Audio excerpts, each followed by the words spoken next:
So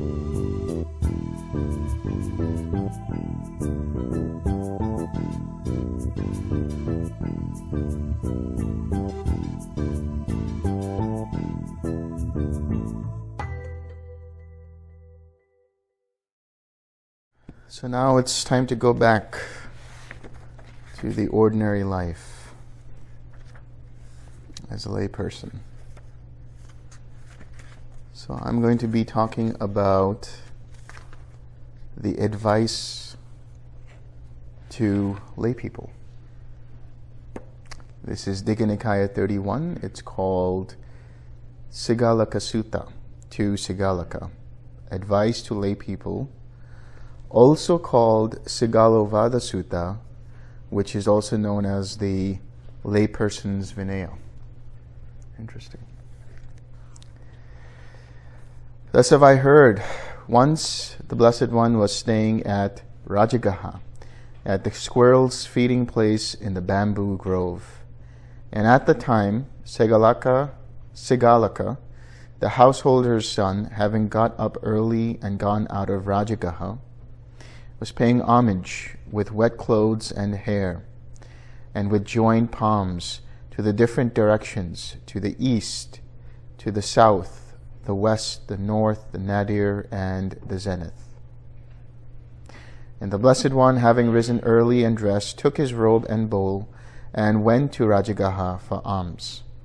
And seeing Sigalaka paying homage to the different directions, he said, "Householder's son, why have you got up so early to pay homage to the different directions?" "Lord, my father, when he was dying, told me to do so. And so out of respect for my father's words, which I revere, honor, and hold sacred, I have got up thus early to pay homage in this way to the 6 directions. But, householder son, that is not the right way to pay homage to the 6 directions according to the noble discipline." "Well, Blessed One, how should one pay homage to the 6 directions according to the noble discipline? It would be good if the Blessed One were to teach me the proper way to pay homage to the 6 directions according to the noble discipline." "Then listen carefully, pay attention, and I will speak." "Yes, Venerable Sir," said Sigalaka. And the Blessed One said, "Young householder, it is by abandoning the 4 defilements of action, by not doing evil from the 4 causes, by not following the 6 ways of wasting one's substance, through avoiding these 14 evil ways, that the noble disciple covers the 6 directions, and by such practice becomes a conqueror of both worlds." When you say a conqueror of both worlds, that is this world here, the 5 sense bases, and the world in the mind, so that all will go well with him in this world and the next. And so that is the next rebirth. And at the breaking up of the body after death, he will go to a good destination, a heavenly realm. What are the 4 defilements of action that are abandoned? Taking life is one. Taking what is not given is one. Sexual misconduct is one. Lying speech is one. These are the 4 defilements of action that he abandons. So, these are the precepts, right? To break the precepts, you defile the mind. When you break the precepts, you defile the mind. So the first instruction for you guys when you go back is to keep your precepts. Make a commitment every morning before your meditation to take the 3 refuges and take the 5 precepts. And then when you're ready, go and sit. You will see the energy of keeping the precepts throughout the day, especially during your sitting practice. This is essential for you to be able to progress in your practice in the lay life. And the Tathagat, having spoken, he added, taking life and stealing, lying, adultery, the wise reprove. What are the 4 causes of evil from which he refrains? Evil action springs from attachment. It springs from ill will. It springs from folly. It springs from fear. If the noble disciple does not act out of attachment, ill will, folly, or fear, he will not do evil from any of these 4 causes. So these are desire, hatred, fear, and folly. I'll explain. So when we talk about desire, that is craving, sensual craving. Fear or hatred is aversion. Folly can mean 2 things: sloth and torpor, and not paying attention, lack of mindfulness, not having proper attention. It's also known as heedlessness, not paying heed to what's going on. This is known in Pali as pamada, not paying attention. And fear. Fear here can mean restlessness and anxiety. And so he speaks in verse. He says, desire and hatred, fear and folly. He who breaks the law through these loses all his fair repute, like the moon at waning time. Desire and hatred, fear and folly. He who never yields to these grows in goodness and repute, like the moon at waxing time. So how do you let go of desire and hatred, fear and folly? 6 hours. But it's not just 6 hours in the sitting practice. It's not just 6 hours during the walking meditation. It's 6 hours whenever you notice an unwholesome state of mind coming up. Whether you are driving, or cooking, or washing the dishes, or watching television, or reading, or interacting with anybody. Notice the quality of your mind. Notice what states of mind are present. And all that requires is mindfulness. The ability to observe how your mind's attention moves from one thing to the other. So pay attention to your mind in everything you do. And all that requires is to slow things down. When you go back into the world, tomorrow some of you will be going by train, some of you will be going by plane. You'll be going to the airport, and the airport's going to be busy with hundreds and hundreds of people. There is going to be noise and the sounds of traffic. You have to get to your destination. First, you have to get to the counter to check in. Then you have to get onto the security line. Then you have to get to the gate. Then you have to get on the plane. And then you have to get to your destination. In all of that, where is your mind? Right? Is your mind befuddled? Is your mind anxious? Is your mind scattered? Is your mind helter-skelter? Because of all of the ambient noise of the airport and the activity that's going on? Or do you take things slowly, step by step? Right? Everything is done in a way that is mindful, in a way that is attentive. The irony is, when you do things in this way, you get things done faster. But if you become anxious, if you become restless, if you go here and there and your mind goes in different directions, it's going to take you more time to do the things that you have to do.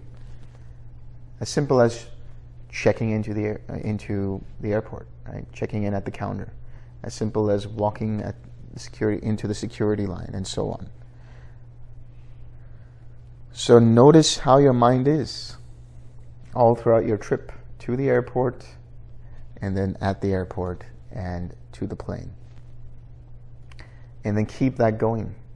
Keep that mindfulness going. Keep the ability to remain aware and attentive of what's going on. And more importantly, practice the Brahma Viharas.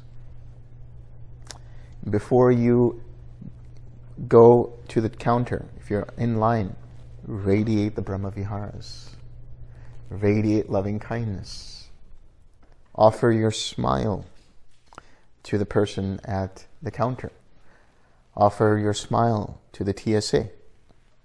Offer your smile to the person who is helping you on the airplane.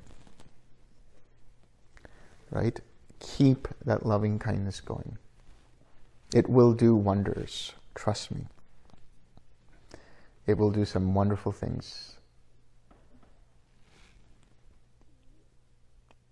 And which are the 6 ways of wasting one's substance that one does not follow.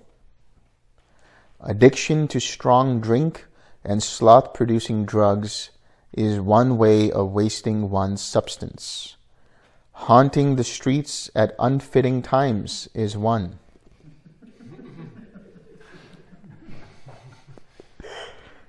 Attending fairs is one.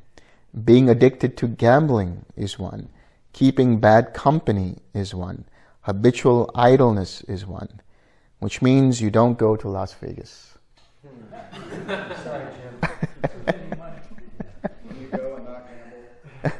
Well, there you go. Right? But if you think about Las Vegas, you have drink, you have fairs, you have celebrations, you have all kinds of things. Like going to events, going to the circus and shows and things like that. Habitual idleness? Habitual idleness. Just loitering around, not doing anything. Got nothing better to do.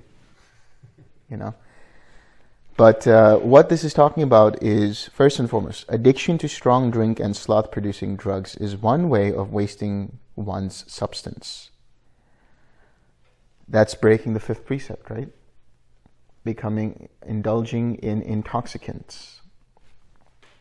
So that is out of the question completely. Haunting the streets at unfitting times is one.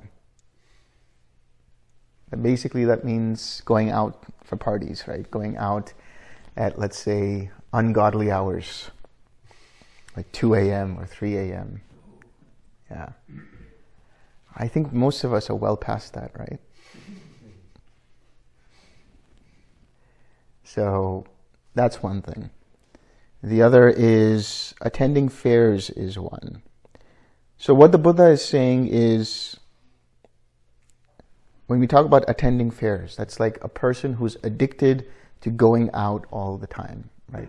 Having to go to parties, having to go to see the new show, having to go to see, oh, this band is in town, we better go, or, this band is on tour, let's follow them. That's just, what is that doing actually? What is that doing? When he says wasting away one's substance, it means you're wasting away a few things. Your mental energy and, to an extent, your money. Because your money is energy. Your money represents the energy you've put in to earn that money. And if you're just going to while away that money, what's the point? You're going to just waste away that. All that energy goes in vain. And then also the things that you do, overindulging in these things, that results in a dull mind. Because you're assaulting the senses all the time. Right? And this is happening all the time anyway in the world. We have so many different shows on so many different streaming platforms, so many choices, right? And we're always addicted to the next new show. Have you seen that show? Have you checked out this show? And we binge watch all of that. Or, we're going from one party to the other. Just doing all those things is just a waste of time. It's a waste of time, waste of energy, and waste of money. But you don't know that when you're much younger. For you, it's all about, when you're young, it's all about, generally speaking, having a good time. Because you have energy. You have immense energy. You have overactive energy. And you're looking for an outlet for that energy. But all of you are wiser and older. And so you know how to relegate your time in a way that is efficient. You know how to spend your time in a way that is leading to less suffering. Because in the end, doing these things, assaulting the senses with all of these things, causes the mind to become dull. And that is not good for meditation. That's not good for anything. That dulls the mind, which means that dulls the mindfulness, that dulls the attention. And it's impossible for you to be able to be attentive doing meditation or doing anything at all. Being addicted to gambling is one, right? Keeping bad company is one. Habitual idleness is one. Addicted to gambling. Gambling is also, can be, a waste of money. What's the point of doing it? Keeping bad company. This is a big one, right? Knowing who you spend your time with. Who are your friends? Who are the people that are either supportive of you or not supportive of you? People who, and this is essentially for a young householder, remember. So people who try to make you do foolish things. You know, like, I bet you can't jump off that bridge. You know, those kinds of things. Or, you know, you should try this new drug that's there, you know, or whatever it is. Bad company.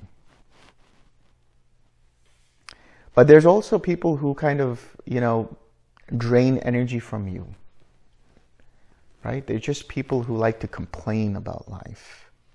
They're just people who want somebody to be a sounding board. And you can't do that all the time. You can't be that all the time. Be mindful of the energy that you spend. Be mindful of the time you spend with people. So if you can find people who are supportive of you, supportive of the practice that you're doing, or at the very least, don't bother you because of your practice. You know, that's the kind of company to keep. It's good to once in a while just, you know, hang out with friends, do whatever it is that you're doing as long as you're not breaking precepts. It's fine. It's another way of being social in lay life. Now as lay people, you guys do that. You go out and you spend time with people and you make jokes, you have fun, you watch movies, you laugh and all of that. But everything has its time. Everything has its place. And the people that you enjoy that time with better be worth your time. Better be people who inspire you, who motivate you, who you naturally feel you can be relaxed with. Never feel pressured by, never feel stressed out by. There are these 6 dangers attached to addiction to strong drink and sloth-producing drugs. Present waste of money, increased quarreling, liability to sickness, loss of good name, indecent exposure of one's person, and weakening of the intellect. That's pretty self-explanatory, right?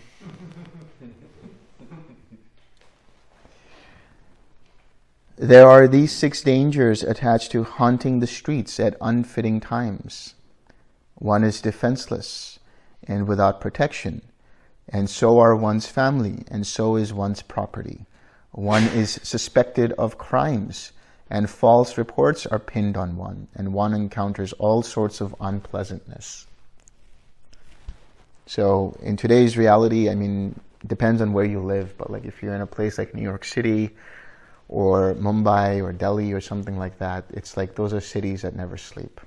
So you're hanging out and, you know, you always have like a tea stall in Mumbai that's open at 3 a.m., you know. But still, hanging around at those times doesn't make sense at all. I mean, it's just a waste of energy. Right? So the theme here is to be cautious of how you spend your energy, because it's the energy that you will require for a proper sitting practice.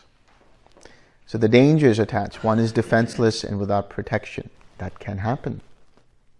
You know, it's possible that you can get mugged, or something else can happen. One's family could be in danger, or one's property. One could be suspected of crimes. I mean, this is a very extreme thing, but these are some of the dangers that could happen. There are these 6 dangers attached to frequenting fairs. One is always thinking, where is their dancing? Where is their singing? Where are they playing music? Where are they reciting? Where is their hand clapping? Where are the drums? Yeah. That's right. That's me.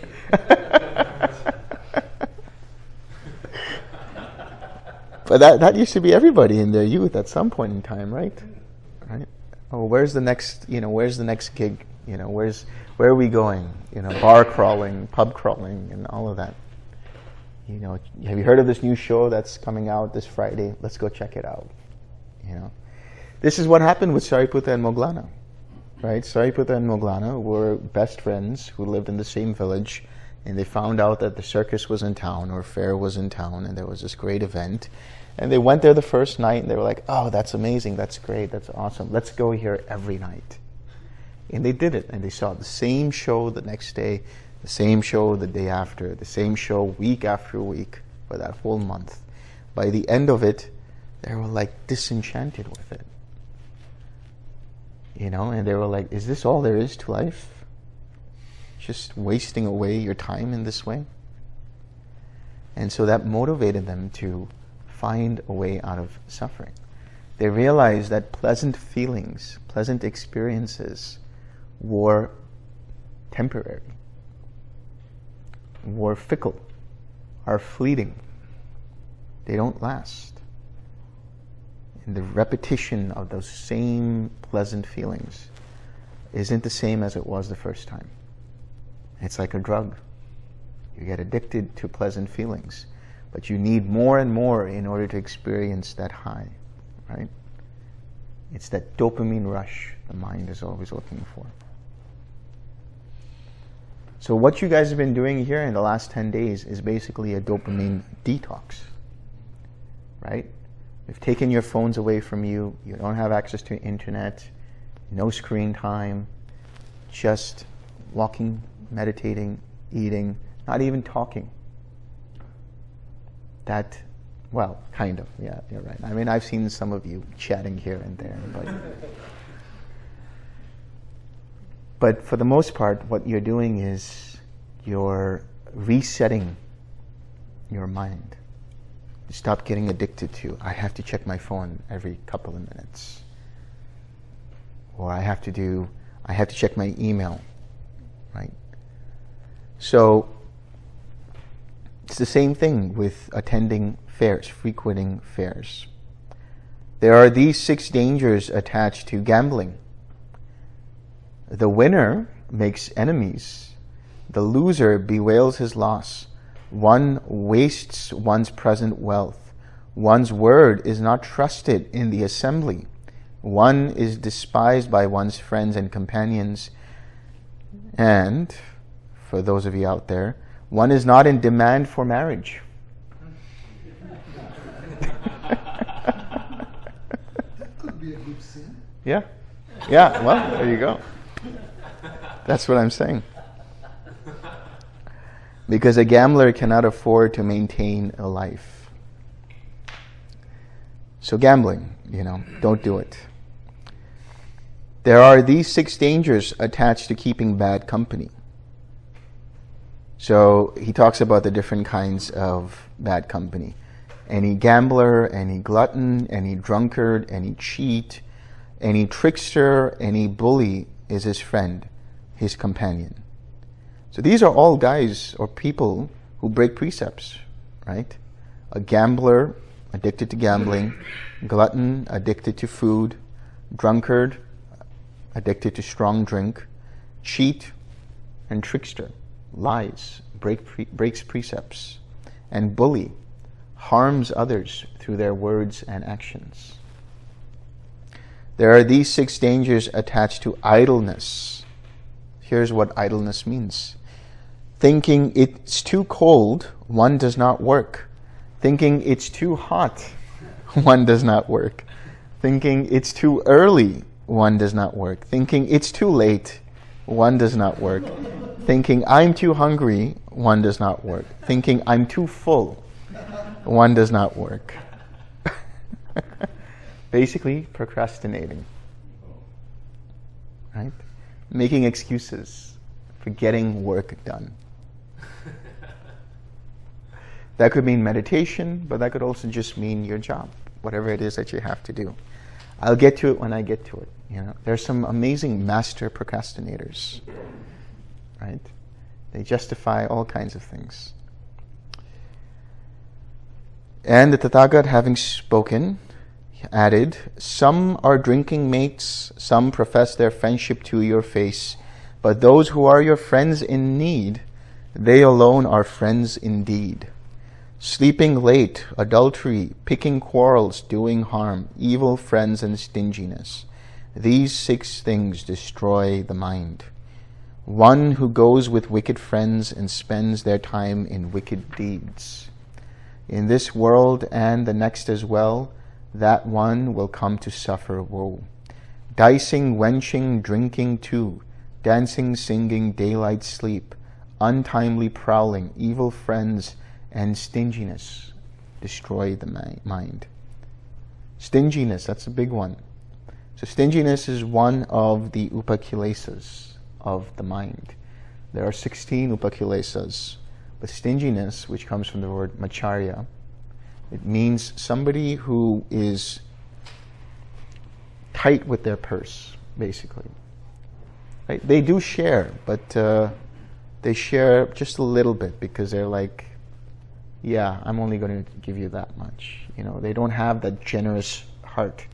They don't have that generous mindset. That's like, yeah, if this person is in need and if I'm capable of helping them and I have the means to do it and I won't be in trouble by doing it, I will help that person as best as I can.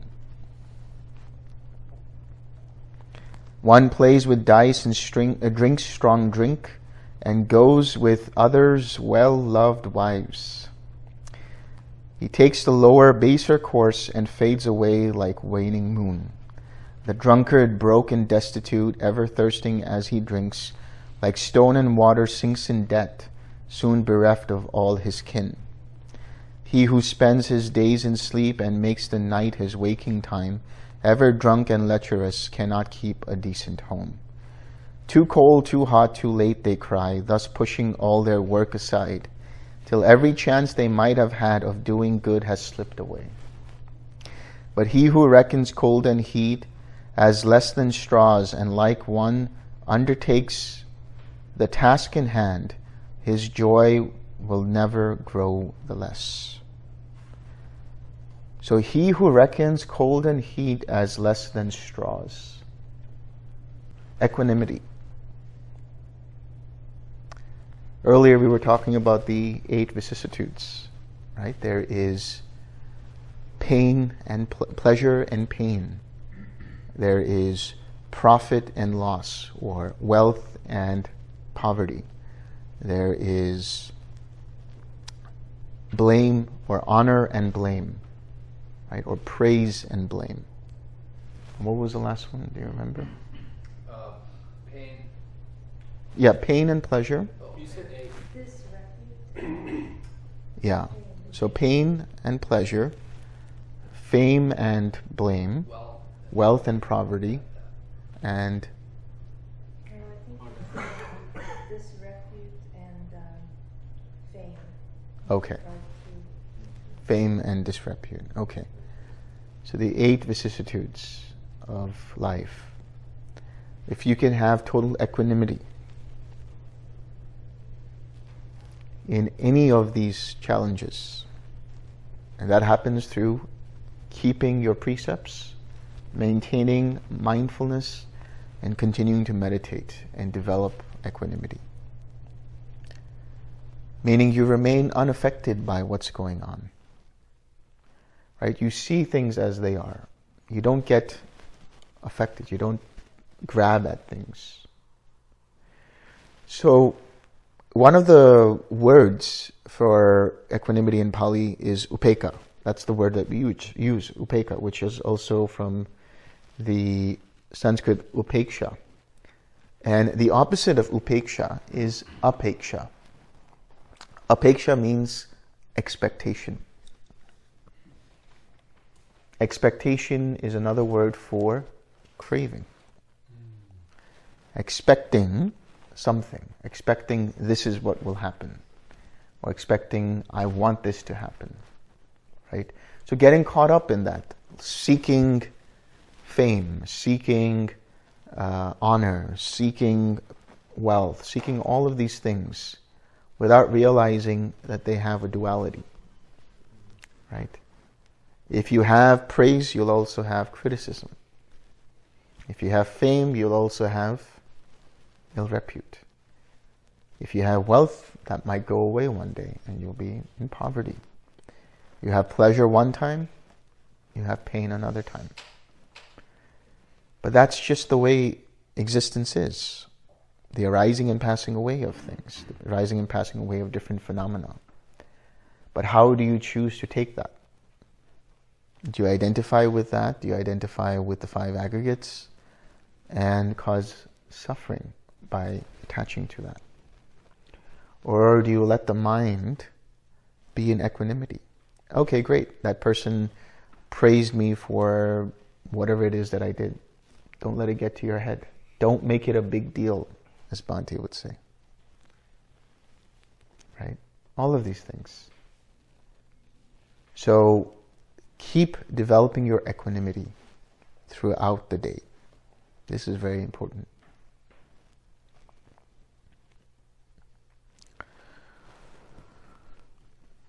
Householder's son, there are these 4 types who can be seen as foes in friendly guise.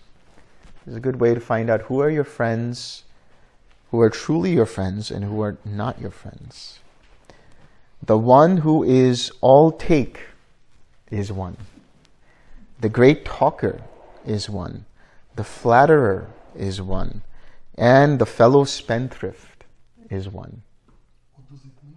Spendthrift? Somebody who likes to spend money. You go with friends, you shop. Right? Shopping therapy, as they call it. Retail therapy, as they call it. Right? Which can be effective.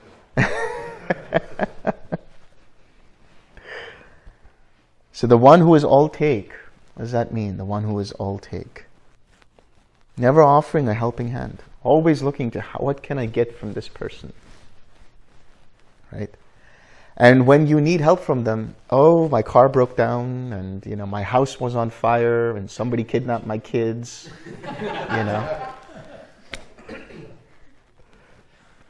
Right? The great talker and the flatterer. People use very sweet words, but what is the intention behind it? Don't get carried away by sweet words. Right? See the intention behind it. Doesn't mean you become distrustful of a person. But understand that somebody who just keeps flattering you, they definitely have some motive in mind.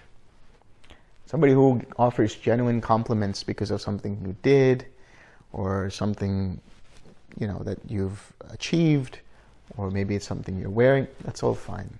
It's no big deal. But a flatterer, somebody who's always speaking sweet words to get something from you, or to hide something from you, and the fellow spendthrift.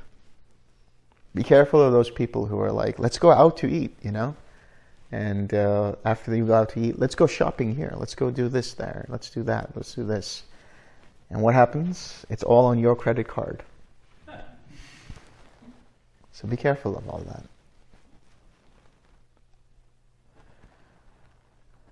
The man who is all-take can be seen to be a false friend for 4 reasons. He takes everything, he wants a lot for very little. What he must do, he does out of fear, and he seeks his own ends. Pretty self-explanatory. The great talker can be seen to be a false friend for 4 reasons. He talks of favors in the past, right? Somebody who says, I did this for you, back in the day.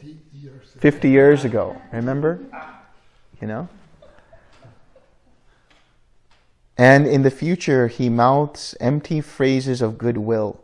Yeah, I'll take care of that tomorrow. I'll make sure you're taken care of. 50 years from now, right? And when something needs to be done in the present, he pleads inability owing to some disaster. I already said this. I already talked about this. It's always something with that person, right? The flatterer can be seen to be a false friend for 4 reasons. He assents to bad actions. He dissents from good actions. He praises you to your face, and he disparages you behind your back.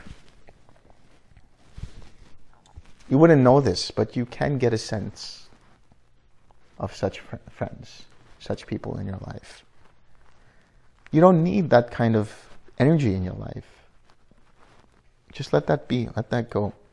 Doesn't mean you have to confront these people. Just stop it. Just stop interacting with them. That's it.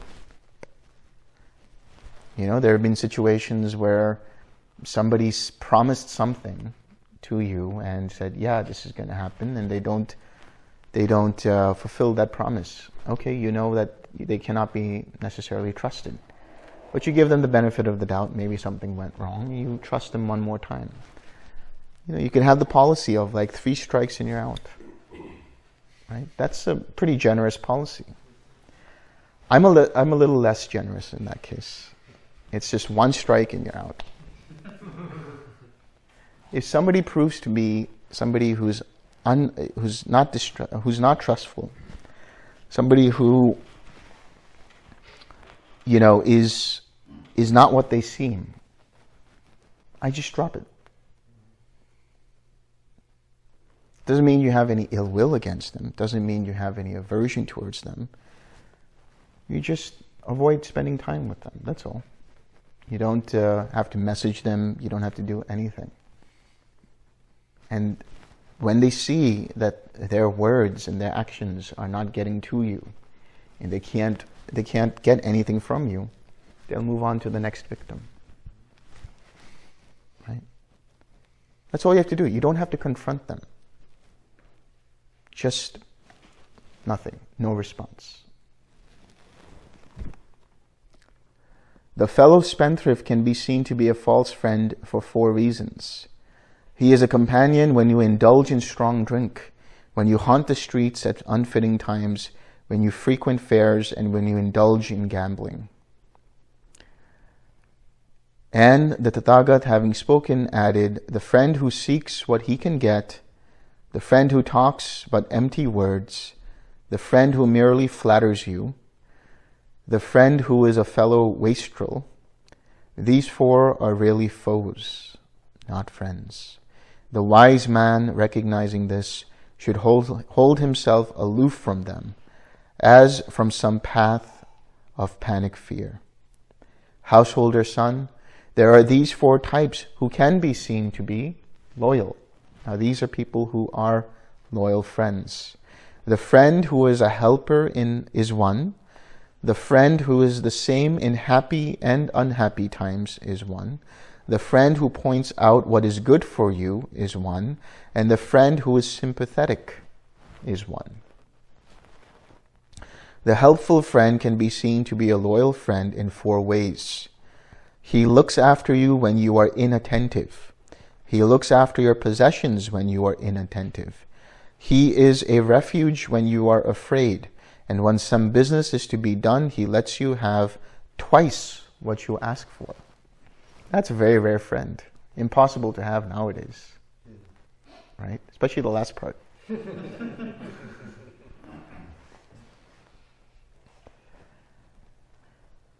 The friend who is the same in happy and unhappy times can be seen to be a loyal friend in 4 ways. He tells you his secrets. He guards your secrets. He does not let you down in misfortune, and he would even sacrifice his life for you. Very rare indeed. The friend who points out what is good for you can be seen to be a loyal friend in 4 ways. He keeps you from wrongdoing. He supports you in doing good. He informs you of what you did not know, and he points out the path to heaven. The reason why he's saying this is because at the time, lay people were interested in getting to a better destination, not nibbana, generally. So let's go back to that again, because this is very important. You have to find out someone who can point out what is good for you, right? Somebody who is your kalyana mitta, somebody who looks out for you. And this is somebody who keeps you from wrongdoing. So they can point out, I think what you're doing might be taking you a wrong path, down a wrong path. Pay attention to that friend. Understand why they're saying what they're saying. Figure out, okay, what is it that I'm doing that is wrong? He supports you in doing good. And find a sangha that, you can be with, to meditate with. Those are your kalyana mittas. We have so many different online groups that are friends together, supporting one another with meditation advice, supporting one another with sutta recommendations, coming together once a week or once a month, discussing the suttas, discussing meditation. He informs you of what you did not know. So they keep you informed of what's going on, right? They let you know, did you pay attention to that? Did you pay attention to this? And he points out the path to heaven. That means they motivate you towards keeping your precepts. They point out and they say, I don't think you should be doing that, right? Somebody's tempted to have a drink, and your loyal friend says, I don't think you should be doing that, right? If you start to indulge in gossip, they'll say, I don't think we should be talking about this. So they're very much there to help you to keep your precepts. The sympathetic friend can be seen to be a loyal friend in 4 ways. He does not rejoice at your misfortune. He rejoices at your good fortune. He stops others who speak against you, and he commends others who speak in praise of you. Again, a rare friend. And the Tathagata, having spoken thus, added, the friend who is a helper, and the friend in times both good and bad, the friend who shows the way that's right, the friend who's full of sympathy. These 4 kinds of friends the wise should know as their true worth, at their true worth, and he should cherish them with care, just like a mother with her child. The wise man, trained and disciplined, shines out like a beacon fire. He gathers wealth just as the bee gathers honey, and it grows like an anthill higher yet. With wealth so gained, the layman can devote it to his people's good. So this is important to understand also. How do you build wealth? How do you build your resources? Because at the end of the day, as lay people, you have to support yourselves, right? You have to be able to have the resources to support your livelihood. How do you do that? Is it by getting a good degree, getting a good education, getting a good degree? Is it by getting into a good university? Is it by finding the best companies to work for? What is it? At the end of the day, it is about relationships. Genuine relationships. So, you can call it networking, but networking is one thing. It's more like building long-lasting relationships with people. being loyal to them. And when you do that, people will remember you. And they will want to help you. They will want to share their wealth with you. They will want to share their resources with you. I've had this experience many times where I have been loyal to all of my friends to the end. And I've maintained those relationships. And those friends will always remember me. If I need anything, I just have to call them. Sometimes I don't even have to call them. I just reach out to them mentally and they'll call me. But in the times where I was working or in a business or doing the things that I was doing in California, not talking bad about others, keeping good relationships was the way by which I progressed in my career. Because people remember you. Oh, that's the guy who's really nice. He's fun to hang out with. He's a nice person. Let's see if he's available for this work. Right? I have a lot of friends who I've developed these relationships over the years, and they've given me so much in terms of not only their friendship, which is very important, it's the fundamental, but in being friends in that business, they have given me all kinds of things, all kinds of resources. They've offered me all kinds of shares in their companies and this and that, right? Just because they thought about me, because I was a good friend, and vice versa. So the way to build wealth, the way to build resources, is to have genuine friendship, genuine relationships. That's the way to do it. Because the moment you have that scarcity mindset of how can I get something from this person, you give off these vibes that a person can read, and they definitely will not want to work with you.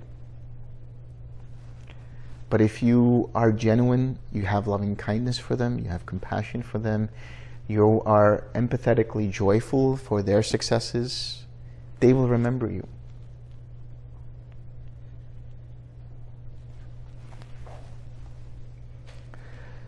He should divide his wealth in 4. This will most advantage bring. 1 part he may enjoy at will. 2 parts he should put to work. The 4th part he should set aside as reserve in times of need. So this is the Buddha giving you guys financial advice. How do you deal with your money? Now that depends on you guys, right? How you have ratios. But just because you make money doesn't mean you spend all of it in one place. You don't spend all of it on your livelihood. You don't spend all of it on your living expenses. You portion out a little bit for savings. You portion a little bit out for investments. You portion a little bit out for getting that new Ferrari, or whatever it is that you've been wanting, right? And some of it, it could be up to half of it, is used towards whatever is required for your existence. But you can follow this ratio, 50, 25, 25, or whatever ratio works for you. There's a great book called The Richest Man in Babylon. And in that book, one of the first rules in that is pay yourself first. Whatever money that you get, put it towards a savings account, put it towards some kind of investment, whatever it is that you think is useful. And then whatever money is remaining, then you use it for your livelihood. Now, what percentage that is, that can be 5%, 10%, 20%, 25%, whatever is comfortable for you. But be smart with your money. That's what the Buddha is saying. Don't waste your money. Understand what money is. It is a representation of the energy that you've expended. And when you do give money, when you do spend money, when you pay the bills, when you do offer money as dana, understand what that money represents. You are saying that the energy and effort I've taken to earn this money. I am giving that to you as gratitude. I'm giving that to you because I want you to be happy. See that as a way of transferring your joy and giving that joy to the other. And how, householder son, does a noble disciple protect the 6 directions? These 6 things are to be regarded as the 6 directions. The east denotes one's parents. The south denotes teachers. The west denotes one's family, your spouse, your partner, your children. The north denotes friends and companions. The nadir denotes servants, workers, and helpers. The zenith denotes ascetics and Brahmins. There are 5 ways in which a child should minister to their mother and father as the eastern direction. They should think, having been supported by them, I will support them. How often do you think about that for your parents? When your parents are in need, how are you there for them? Because they have been there for you always, or hopefully always. They should think thus, I will perform their duties for them. I will keep up the family tradition. I will be worthy of my inheritance. After my parents are passed on, I will distribute gifts on their behalf. This is so important. You know, when a parent passes away, you can go and give alms to the Sangha and dedicate that merit to them so that they have a better destination. And there are 5 ways in which the parents, so ministered to by their child as the eastern direction, will reciprocate. So parents also have a duty to their children.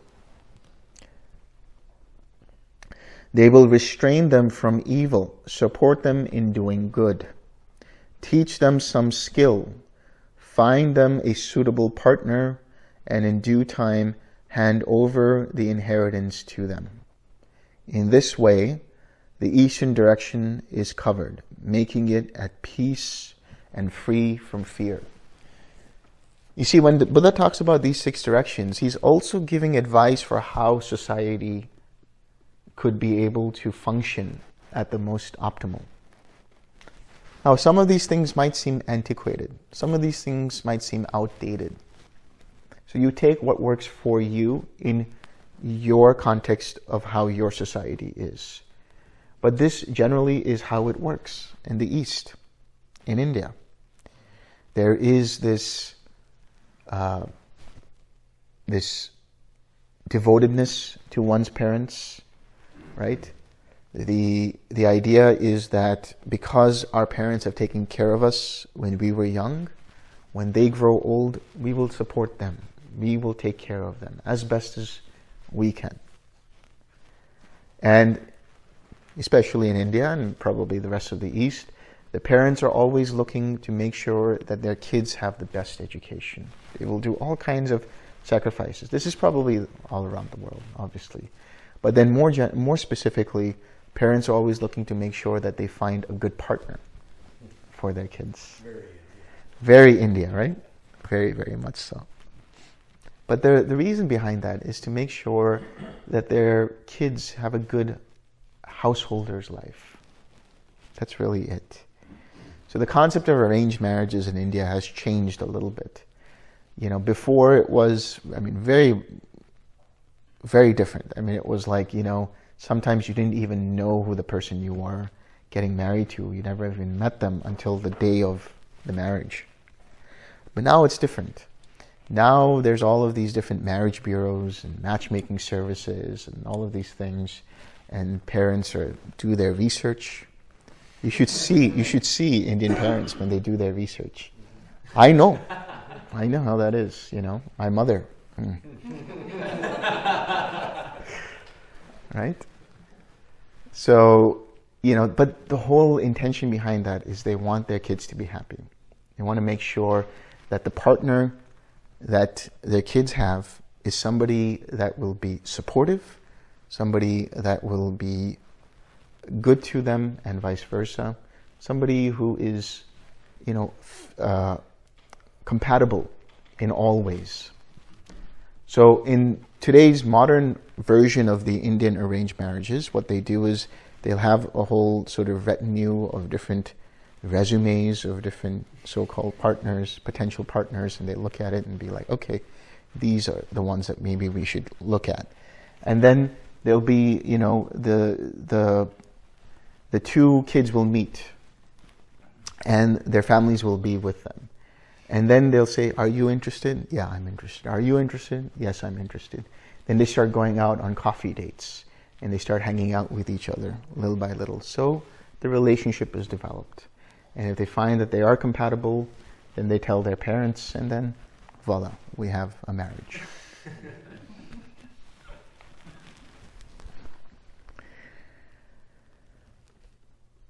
There are 5 ways in which pupils should minister to their teachers as the southern direction. By rising to greet them, right? Standing up when they're there. By waiting on them, by being attentive, by serving them, by mastering the skills that they teach. And there are 5 ways in which their teachers, thus ministered to by their pupils as the southern direction, will reciprocate. So teachers also have a duty. They will give thorough instruction, make sure they have grasped what they should have duly grasped, give them a thorough grounding in all skills, and recommend them to their friends and colleagues, and provide them with security in all directions. In this way, the southern direction is covered, making it at peace and free from fear. So again, this is an ancient Indian idea. At the time of the Buddha and even before them, they had what was known as gurukulams. That's where the word curriculum comes from. Gurukulams were basically places where kids would be going to school, sort of like a boarding school. And the main teacher over there was responsible for all of the students. So he or she would make sure that the students were well fed, that they had beds to sleep in. They were basically taking on the place of their parents. So that was their duty to them. Make sure that they got the proper instruction. Make sure that they understood the instruction. Make sure that they have the foundations and all the skills that are required for functioning in society, and recommending them to different places. So giving letters of recommendation in modern terminology. There are 5 ways in which a partner should minister. Okay, so let me say what it says here. Take it with a grain of salt. All right. There are 5 ways in which a husband should minister to his wife as the western direction. By honoring her, by not disparaging her, by not being unfaithful to her, by giving authority to her, by providing her with adornments. And there are 5 ways in which a wife thus ministered to by her husband as the western direction will reciprocate. By properly organizing the housework, by being kind to the servants, by not being unfaithful, by protecting food, and by being skillful and diligent in all she has to do. In this way, the western direction is covered, making it at peace and free from fear. We live in a different world now, right? But these roles can be taken on by anybody, man or woman, right? So here it says husband and wife, but it could be anyone. So there's a role that you have. There is the person who stays at home, makes sure that the house is taken care of, the kids are properly fed, everything is done with diligence. And there is that person who is the breadwinner and makes sure that the bills are paid and so on and so forth. So there's a process here that's happening between 2 partners. Or if you're a throuple, that's a different thing. But, there is some kind of understanding in a relationship of how to manage the household. There are 5 ways in which a man should minister to his friends and companions as the northern direction, by gifts, by kindly words, by looking after their welfare, by treating them like himself, and by keeping his word. Pretty self-explanatory, right? How do you remain a good friend? These are the ways. And there are 5 ways in which friends and companions, thus ministered to by one as the northern direction, will reciprocate. By looking after him when he is inattentive, by looking after his property when he is inattentive, by being a refuge when he is afraid, by not deserting him when he is in trouble, and by showing concern for his children. In this way, the northern direction is covered, making it at peace and free from fear. There are 5 ways in which a master should minister to his servants and work people as the nadir. So here in modern ways we can understand an employer to his employee. By arranging their work according to their strengths, right? Giving them enough work that is according to their skill sets. By supplying them with food and wages, making sure that they're properly paid. By looking after them when they are ill, so that could be healthcare. By sharing special delicacies with them. Bonuses? Offering bonuses? And by letting them off work at the right time. And there are 5 ways in which these employees, thus ministered to by their employers as the nadir, will reciprocate. So this is interesting. They will get up before him, go to bed after him, take only what they are given, do their work properly, and be bearers of his praise and good repute. In this way, the nadir is covered, making it at peace and free from fear. There are 5 ways in which a man should minister to ascetics and Brahmins as the zenith. So, when you talk about ascetics and Brahmins, these are different from teachers. These are like bhikkhus, these are like monks, wanderers, people coming for alms, and so on. By kindness in bodily deed, speech, and thought. Right? Providing acts of kindness, speaking good words, thinking good for that person. By keeping open house for them, by supplying their bodily needs. And the ascetics and Brahmins thus ministered to by him as the zenith will reciprocate in 6 ways. So they have a duty to those people as well. They will restrain him from evil. So they will correct him if he's wrong. Encourage him to do good. Show him the way. Be benevolently compassionate towards him. Teach him what he has not heard. Show him, things that they have not heard before. Meditation techniques, things like that. And point out to him the way to heaven. Again, this is for a lay person. In this way, the zenith is covered, making it at peace and free from fear. And the Tathagat, having spoken, added, Mother, Father are the east. Teachers are the southward point. Family are the west. Friends and colleagues are the north. Servants and workers are below. Ascetics, Brahmins are above. These directions all should be honored by a clansman true. He who is wise and disciplined, kindly and intelligent, humble, free from pride, such a one may honor gain. Early rising, scorning sloth, unshaken by adversity, of faultless conduct, ready wit. Such a one may honor gain, making friends and keeping them, welcoming no stingy host, a guide, philosopher, and friend. Such a one may honor gain, giving gifts and kindly speech, a life well spent for others' good, even-handed in all things, impartial as each case demands.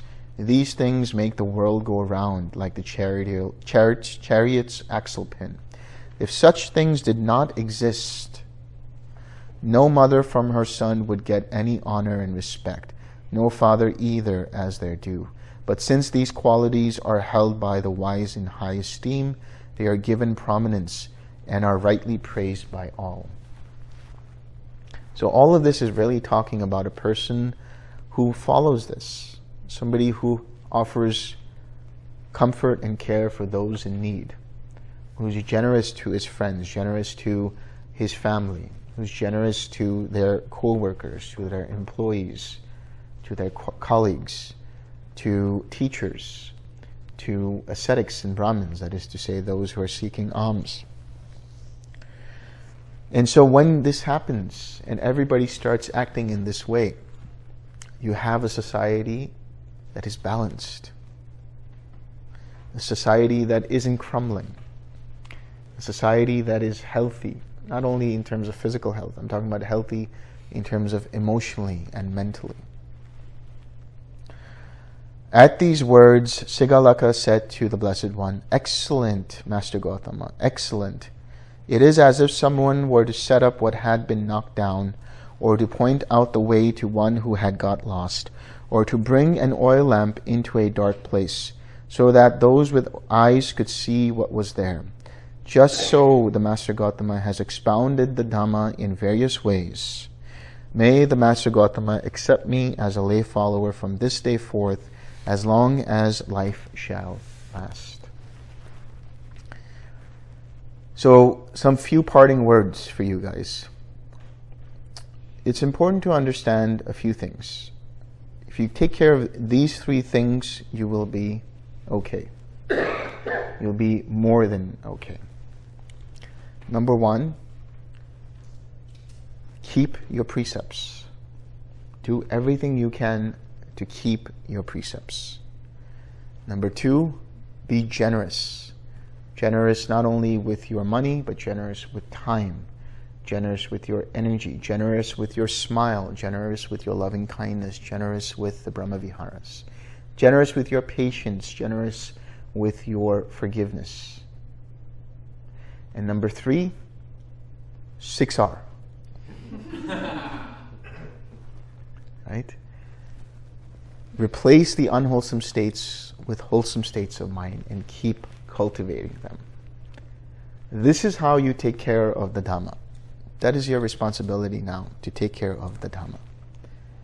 And Bhante Vimaramsi would always say, if you take care of the Dhamma will take care of you.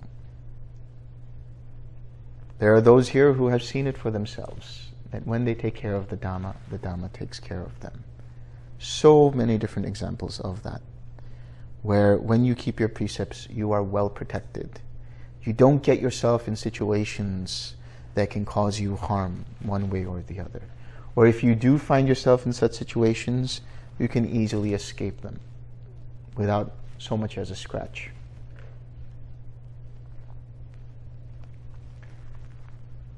There are a few examples like that. There's one example I know of that was from a friend of mine. And they were telling me of this lady who got in the middle of a robbery. She was at a grocery store or one of these convenience stores, and she got herself in a hostage situation. And there were like her and another person. And yeah, she was afraid and everything, but she sent loving kindness to the people who were taking her hostage. And there was a car chase that happened. The police were chasing the car that she was in and the other person was in with the bad guys. But somehow, for whatever reason, they didn't feel comfortable keeping her in the car. So they threw her out of the car and they continued the chase. But guess what happened to the car? It crashed and everybody in it died. It's a very extreme example, obviously, but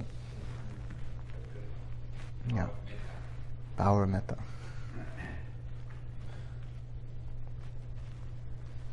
So go forth, live long and prosper.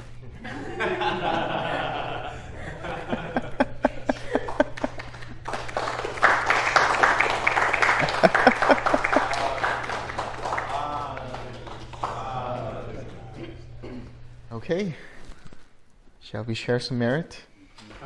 One day I will remember how to say this, but it is not today. May suffering ones be suffering free, and the fear-struck fearless be. May the grieving shed all grief, and may all beings find relief. May all beings share this merit that we have thus acquired for the acquisition of all kinds of happiness. May beings inhabiting space and earth, devas and nagas of mighty power, share this merit of ours. May they long protect the Buddha's dispensation. Sadhu, sadhu, sadhu.